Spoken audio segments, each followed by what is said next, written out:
एक सेकेंड। अरे इधर हम ले लेते हैं, हम आपको forward नमस्कार, जोहार। आप देख रहे हैं झारखंड स्वतंत्र खबर। हमारे साथ लेखक गलेक्शन डुंगडुंग हैं और सोशल एक्टिविस्ट भी हैं, और हम बात करें जिस तरह से लगातार पेशा के एक्ट 1996 की बात उठाए हैं, लोगों तक ये पहुंचा रहे हैं, चाहे बहस से या महाबहस से या तमाम तरीके से लोगों को जागरूक भी कर रहे हैं कि पेशा एक्ट 1996 क्या है, उसमें क्या अधिकार है। लेकिन जिस तरह से लगातार अपनी बातों के रखते आज राज्यपाल महोदय से मिलने गए थे, क्या बात हुआ राज्यपाल महोदय से वो भी जानेंगे, और पेशा एक्ट 1996 में इतना देर क्यों हो रहा है लागू नियमावली बनने में, ऊपर उस पर भी बात करेंगे। सदन भी अभी चल रहा है, लेकिन जिस तरह से लोग कह रहे हैं कि सदन में भी इस पर कोई चर्चा का विषय नहीं है कि पेशा एक्ट का नियमावली बने। लेकिन दादा से जानेंगे कि जब राज्यपाल महोदय इनको क्या आश्वासन दिए, क्या इनसे कहे। दादा जोहार। जोहार जोहार। आप लोग राज्यपाल से मिलने गए थे पेशा एक्ट 1996 23 प्रावधान जो है उसको लागू करने के लिए, तो क्या राज्यपाल महोदय का आश्वासन दिया? देखिए, हम लोग महामहिम राज्यपाल से इसलिए मिले क्योंकि अभी जो बजट सत्र चल रहा है उसमें कहीं भी पेशा कहीं दिख नहीं रहा है। हमें लग रहा था कि महामहिम राज्यपाल का जो अभिभाषण था उसमें कहीं ना कहीं पेशा कानून का जिक्र होगा, तो कुछ नहीं आया। और आप देखते होंगे विगत 2 महीना से पूरे राज्य में जो है पेशा को लेकर बहस चल रहा है, डिस्कोर्स चल रहा है। कहीं कहीं लोग अलग अलग संगठन जो है कि प्रोटेस्ट भी कर रहे हैं। तो इसलिए हम लोग चाहते थे कि ये इसी बजट सत्र में सारी चीज़ें हों, लेकिन वैसे नहीं दिखा। इसलिए हम लोगों को लगा क्योंकि महामहिम राज्यपाल अनुसूचित क्षेत्र के कस्टोडियन हैं और उनको जो है संविधान के अनुच्छेद 244(1) के तहत जो 5वीं अनुसूची है और 5वीं अनुसूची के पैरा 5(1) में विशेष अधिकार दिया गया है। तो इसलिए हम लोगों ने उनसे निवेदन किया कि आप उस अधिकार का, उस शक्ति का उपयोग करते हुए झारखंड पंचायत राज अधिनियम 2001 की धारा 1 उपधारा 2 को संशोधन करके वहाँ अनुसूचित क्षेत्र डाल दीजिए, ताकि यह कानून जो है JPRA जो है अनुसूचित क्षेत्र से हट जाए। क्योंकि वहाँ पे कौन कौन क्षेत्र में ये कानून लागू नहीं होगा ऐसे बोल के मेंशन है, उसमें अनुसूचित क्षेत्र डालेंगे तो ये स्वतः भी है कि अनुसूचित क्षेत्र से हट जाएगा। तो वो पहली मांग हम लोगों ने रखी।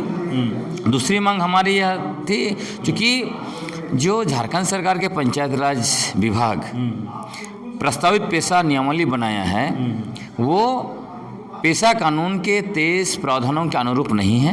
इसलिए हमने कहा कि वो जो है कि सही नियमावली, उपयुक्त नियमावली बनाने का जो है कि निर्देश दिया जाए, और ताकि उसको यहाँ आप लागू कर सकते हैं, लागू किया जा सकता है और लागू करवाना चाहिए।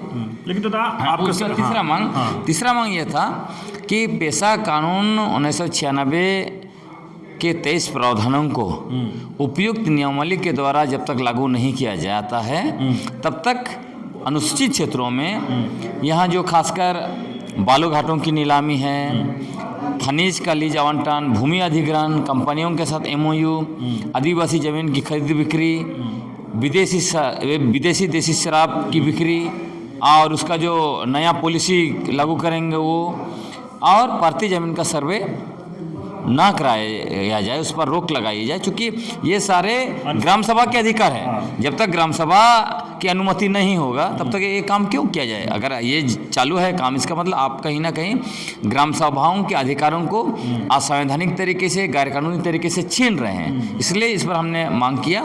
तो आपने जो सवाल पूछा कि उनका क्या कहना था, तो उनका कहना यह था कि मुख्यमंत्री साहब कल ही उनसे मिले हैं और उन्होंने उनको कहा है कि जो भी मुख्यमंत्री उनके पास लेके आएंगे प्रस्तावित पेशा नियमावली, उसको वो खूबहू लागू करवा देंगे।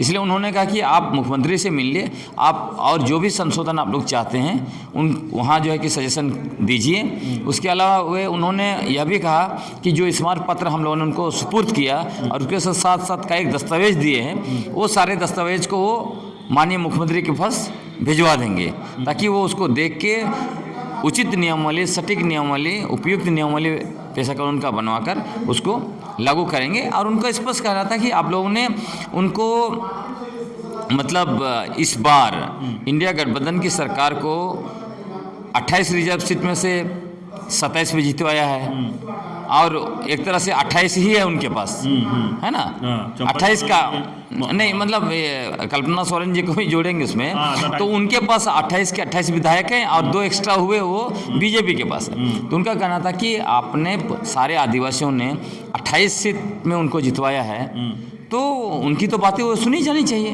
तो अब डायरेक्ट जो है कि आपने एमएलए को बोलिए और माननीय मुख्यमंत्री साहब को बोलिए। मेरा एक सवाल है, जिस तरह से राज्यपाल महोदय बोले कि जो मुख्यमंत्री जो देंगे हूबहू लागू कर देंगे, तो मुख्यमंत्री जी कई बार कुछ ऐसे चीज़ों में लिख के देते हैं उसको लौटा दिया जाता है। तो क्या राज्यपाल एक अपने संवैधानिक पद पर है, अपना उनका एक पावर होता है, तो पेशा एक्ट पर कोई नहीं करेंगे, जो लिख के देंगे वो पास कर देंगे?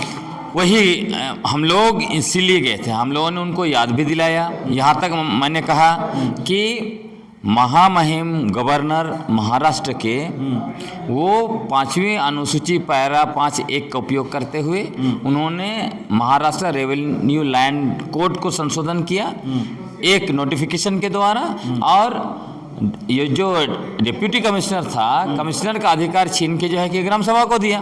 उसके अलावा जो है कि वन अधिकार कानून जैसे और भी कई कानून को संशोधन किया। इसलिए आप डायरेक्ट संशोधन कीजिए, आपके पास वो पावर है। लेकिन वो उसको सुनने के लिए तैयार नहीं थे। उनका स्पष्ट कहना था कि आप लोगों ने जो कि सरकार बनवाई है, सारे लोगों ने जो है कि उनको वोट दिया है, तो उनके पास जाइए, वो आपके बात उनको सुनना चाहिए। पद पर राज्यपाल महोदय हैं, अगर इस तरह की बात कितना आपको अच्छा लगा? ये बिल्कुल भी गलत है, गलत इसीलिए। और उन्होंने यह भी कहा इससे पहले जो गवर्नर थे वो क्या किए, तब हमने स्पष्ट कहा उनको, इसके पहले जो गवर्नर थे उन्होंने कुछ नहीं किया, इसीलिए आपके पास आए हैं।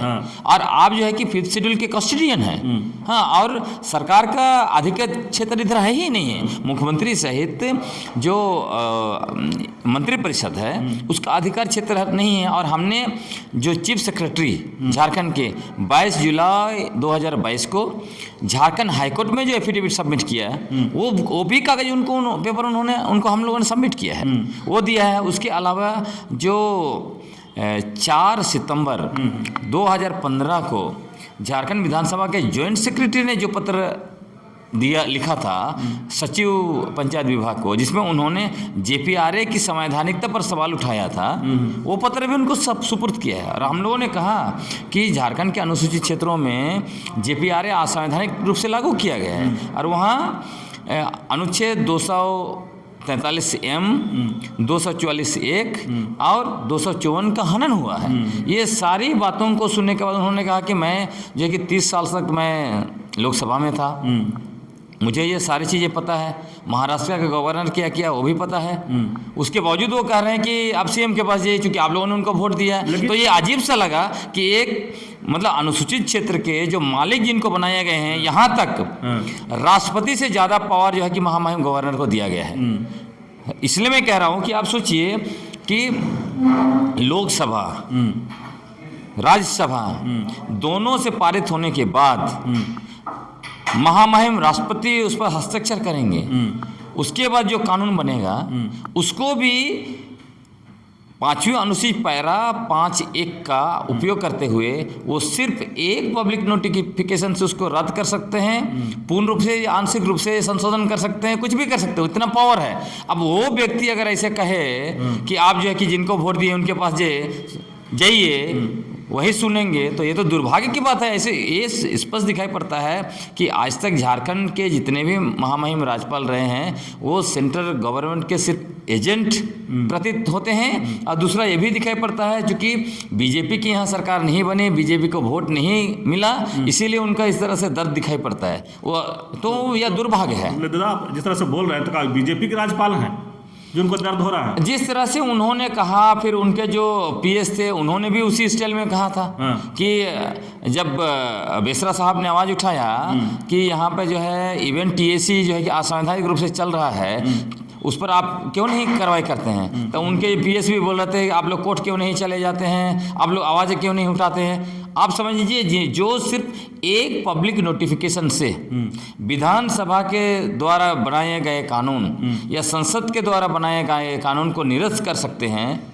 वो व्यक्ति उनका पीएस हम लोग को अलग से लेक्चर दे रहे हैं, तो इससे तो बहुत स्पष्ट दिखाई पड़ता है कि गवर्नर हाउस जो है कि बीजेपी का चैम्बर बना हुआ है।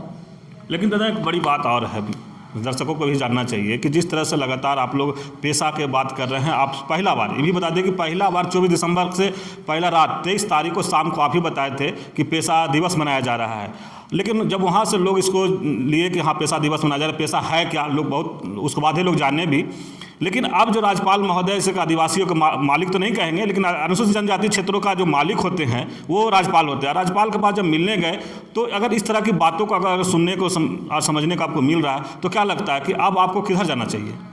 नहीं, आप तो निश्चित तौर पर, क्योंकि एक तो जब संवैधानिक प्रमुख हैं अनुसूचित क्षेत्रों के लिए वो इस तरह से बातें कर रहे हैं, हालांकि उन्होंने ठीक है आश्वासन दिया कि हम जो है कि आप जो भी दस्तावेज दे रहे हैं उसको हम जो है कि भेज देंगे मुख्यमंत्री साहब के पास। उसके साथ साथ उन्होंने कहा कि आप एमएलए के पास जाइए, जिनको वोट दिए उनके पास जाइए, वो जो भी बना के देंगे यहाँ मतलब हम उसको ठीक करेंगे, मतलब उसी को लागू करेंगे।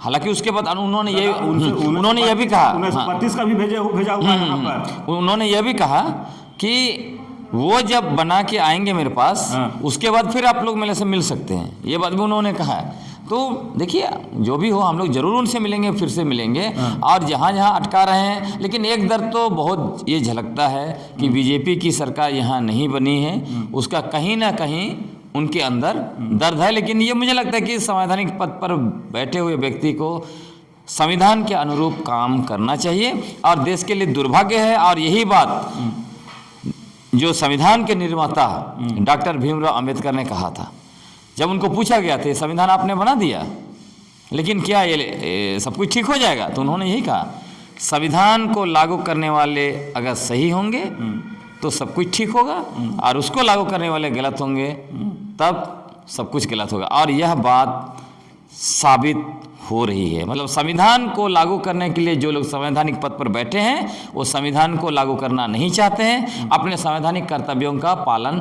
नहीं करना चाहते हैं, इसीलिए हम लोग के अधिकारों का हनन हो रहा है। अब आप लोग कहाँ जाएंगे? अब मुख्यमंत्री साहब मिल लिए हैं, राज्यपाल से मिल लिए हैं, अब आप लोग के क्या आगे ये होगा उसका? हम लोग जरूर निश्चित तौर पर अब सीरीज ऑफ कार्यक्रम है। 11 तारीख को हम लोग खूंटी के कोर्ट ग्राउंड में वहाँ से ऐलान करेंगे उलगुलान का। अब उलगुलान का? हाँ बिल्कुल। उसके बाद में 21 तारीख को संयुक्त रूप से विधानसभा घेरा जाएगा। झारखंड उलगुलान मंच जो है उसके नेतृत्व में, वो उसका नेतृत्व करेगा, चूँकि डोमारी बुरु से वो लोग आंदोलन शुरू कर रहे हैं तो हम लोग उनको साथ देंगे, और वो भी हमारे साथ अभी संयुक्त रूप से मूवमेंट होगा। उसके साथ साथ 24 तारीख को पुराना विधानसभा में राज्य भर के सारे जो आदिवासी समुदाय हैं उनके प्रतिनिधि जन संगठन शामिल होंगे। इधर विधानसभा चलेगा और दूसरी तरफ आदिवासी सभा चलेगा। उसके अलावे हम लोग जो है 30 तारीख को मोराबादी में, अगर सरकार तब तक नहीं सुनती है 30 तारीख को, तब 30 मार्च को मोराबादी में लाखों की संख्या में लोग जुटेंगे। तो अब उलगुलान चालू रहेगा। इसी बीच में हम लोग माननीय मुख्यमंत्री से भी मिलेंगे और दूसरे हम लोग के विधायक हैं उनसे भी मिलेंगे, मंत्रियों से भी मिलेंगे, सब कुछ एक साथ ये सब चलता रहेगा। मैंने अब याद भी दिलाएंगे मंत्री और मुख्यमंत्री और बिल्कुल हर लोगों को उनकी जिम्मेवारी हम लोग याद दिलाएंगे। हम लोगों ने आज महामहिम को बहुत स्पष्ट कहा कि आप संवैधानिक प्रमुख हैं, अनुसूचित क्षेत्रों के लिए आप कस्टोडियन हैं। संविधान का अनुच्छेद 244(1) के तहत जो 5वीं अनुसूची है उसका पैरा 5 के तहत आपको पूरा अधिकार दिया गया है, आपको जो कि शक्तियां दी गई हैं उसका प्रयोग आप कीजिए। उसी तरह हम लोग माननीय मुख्यमंत्री को भी कहेंगे, मंत्रीगण को भी कहेंगे और विधानसभा सदस्यों को भी बोलेंगे। चलिए, अभी आप सुन रहे थे लेखक गलेक्सन डुंगडुंग की बात। जिस तरह से पेशा पर शुरू से ही अगर कहें 24 दिसंबर या 23 दिसंबर से ही अपनी बातों को लगातार रख रहे हैं, उस तरह से मुख्यमंत्री आज राज्यपाल से भी मिले हैं और जिस तरह से उलगुलान की अब तैयारी कर रहे हैं इन लोग कि खुट्टी से ही अगर शुरुआत होगा, अगर आंदोलन शुरुआत हुआ था तो खुट्टी से ही होता है, इस बार भी अगर पेशा का अगर उलगुलान शुरू होगा तो खुट्टी से ही शुरू होगा। लेकिन जिस तरह से कह रहे हैं कि लोगों को अब हम याद दिलाएंगे, चाहे मुख्यमंत्री हों, मंत्री हों, विधायक हों, लेकिन जिस तरह से गलेक्सन दा के लगातार लोग कहते हैं कि सरकार सरकार बनाने में ये भी बोले हैं कि हम अहम भूमिका निभाए हैं। तो अब लोग इनसे सवाल भी करते हैं कि सरकार के पास जाकर के पेशा एक्ट लागू क्यों नहीं करवाते हैं। लेकिन उस पर ये कह रहे हैं कि हम मुख्यमंत्री के इसीलिए कि मुख्यमंत्री को जाकर के याद दिलाएंगे सरकार बना है तो काम करने का भी हम आपको ये करेंगे कि कौन काम करना है और जो जनहित में है। तो देखना होगा कि उलगुलान जो करने जा रहे हैं कलेक्शन दास अपने पूरे टीम के साथ वो कितने जोर खरोशों के साथ करेंगे। अगर सरकार और मंत्री विधायक नहीं सुनते हैं तो जो 30 मार्च की बात कर रहे हैं कि बड़ा बर्बादी में उलगुलान करेंगे, लाखों की संख्या में आएंगे। तो लगता है अगर पेशा पर सरकार नहीं सुनती है तो अब एक बड़ा उलगुलान होगा। तो इस तरह की खबर को देखने के लिए आप झारखंड स्वतंत्र खबर से जुड़े रहिए। जोहार, नमस्कार।